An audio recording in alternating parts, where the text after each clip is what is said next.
Hello, my name is Griffted, and this is the road to a solo A-Rank Arena 3 using the hunting horn. The current world record, at least that I could find, was a beautiful run done by the player Mist, who is an arena specialist.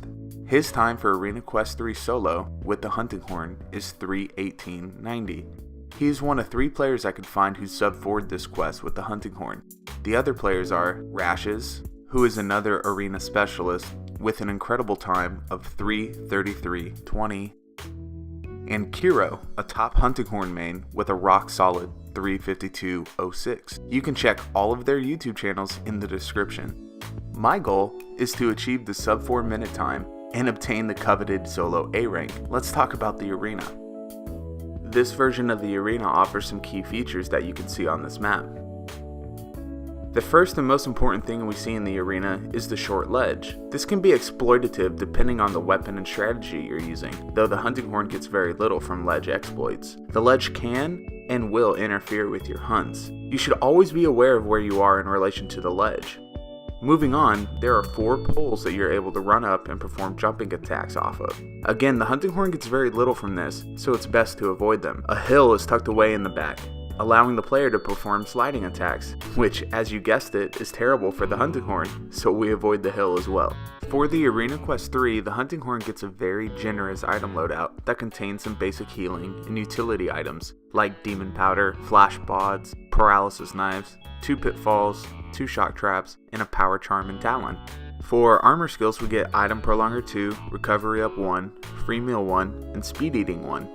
Item Prolonger synergizes very well with our item loadout because we have access to Demon Powder. What the skill does is extend item duration by 25%, and as you can imagine, that's a very useful skill in this setting.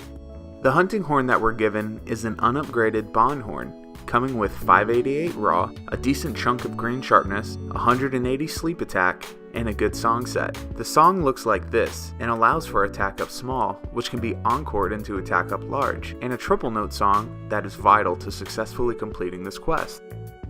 This is a low rank Rathian with health that's scaled for multiplayer settings. Along with the bloated health, this Rathian also features bloated resistances to flinches, trips, KOs, and status ailments. Because the arena doesn't scale for solo play, this creates a formidable Rathian. Apart from the bloated values, this monster doesn't feature any new moves. I'd like to discuss her moveset and how to deal with them as the hunting horn player now. The tailspin is an easily readable move because of her tail. She cranks her head back to look at her tail to make sure it's still there apparently. This lets the player know that she's going to tail whip. She always does it twice, completing a 360-degree turn. Close to her belly, near her legs are generally safe. Only her tail is the hitbox during the animation. The tail whip is easy to roll through without evasion. You can low profile the tail with a super pound, as long as you're close to her belly. If you're close to her when she initiates a tail whip, simply go to her crotch area and throw out a super slam. If you time it right, the final hit of the super slam should nail her in the head.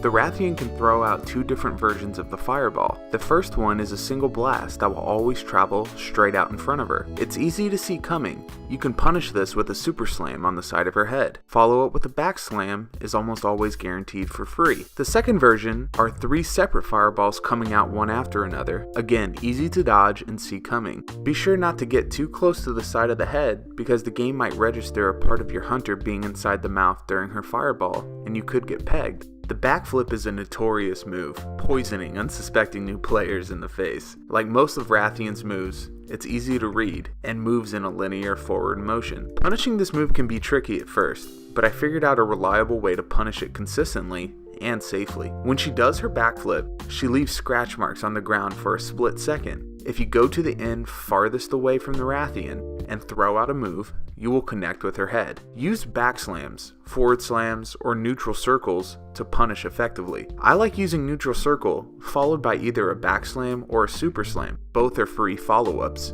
I find neutral circle to be the easiest to connect with the head, and it gives you enough time to move out of the way if she decides to do another backflip.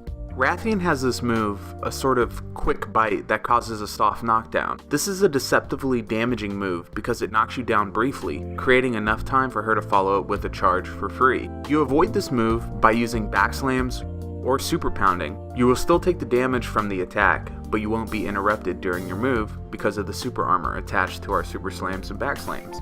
The charge is by far her most devastating move. It has little startup and no way of flinching her out of it reliably. She can charge once, or she can do a triple charge. You can flash her out of this, paralyze her with the knives, trap her, or wait till it's over. The charge has an absurd hitbox too, so if you're anywhere near her body when she initiates the move, you will be dragged into the vortex.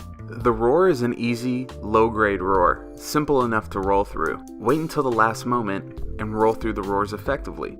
She can throw out as many as 3 roars during the fight, so rolling through them is vital to achieving a good time. The 3 players who have sub-4'd this quest have all used different opening strategies on the Rathian. Let's cover some of what you can do. When the quest begins, you can play your songs right away. Then take the demon powder and equip either the flash pods or the paralysis knives. Then jump down and initiate the fight. While this may seem like an efficient choice, it's actually not. Using the tools we have available, we can queue up our songs in a more efficient way. We spawn into the quest and throw a demon powder. We equip either the flash pod or the para knife. When we land, we lay a trap and begin immediately queuing up our self-improvement and attack up small songs. Rathian will roar, then come over to the trap 90% of the time, allowing us to play our songs on her head. The other 10% of the time, the Rathian will throw a fireball. This isn't necessarily a run killer, because if you do everything correctly, you can roll out of danger in time. If she throws 2 fireballs in a row, however, the run is probably over and you should reset.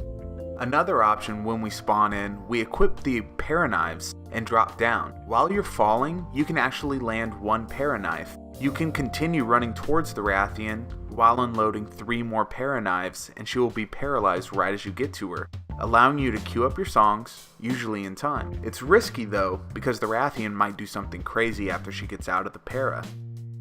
I was actually having success with the combination of the last 2 options. Same opening, equip a para knife, drop in, and shoot the Rathian while falling. Lay a trap and start playing the songs. Rathian comes over and gets trapped. After she's out of the trap, I can drop 3 more para knives into her to get a paralysis. I'm not sure which opening is best, but statistically, trap at the start has had the most consistent results for me. But running in and throwing para knives has yielded my fastest time, so I'm torn on what to recommend to other players.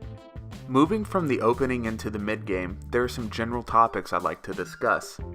Rathian's RNG will dictate a lot of what happens next. You could get wildly unlucky and have her charge multiple times in a row for no reason.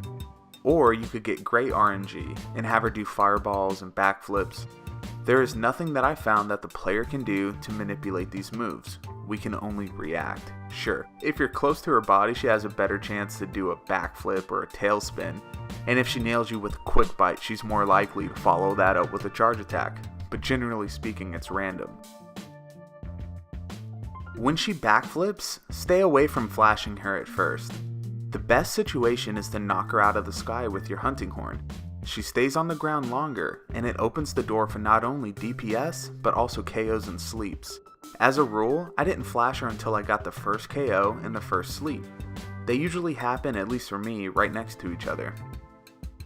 After the first KO and first sleep, she also sees an increased chance to do 2 backflips in a row, so it's generally safer to flash her after you get those statuses.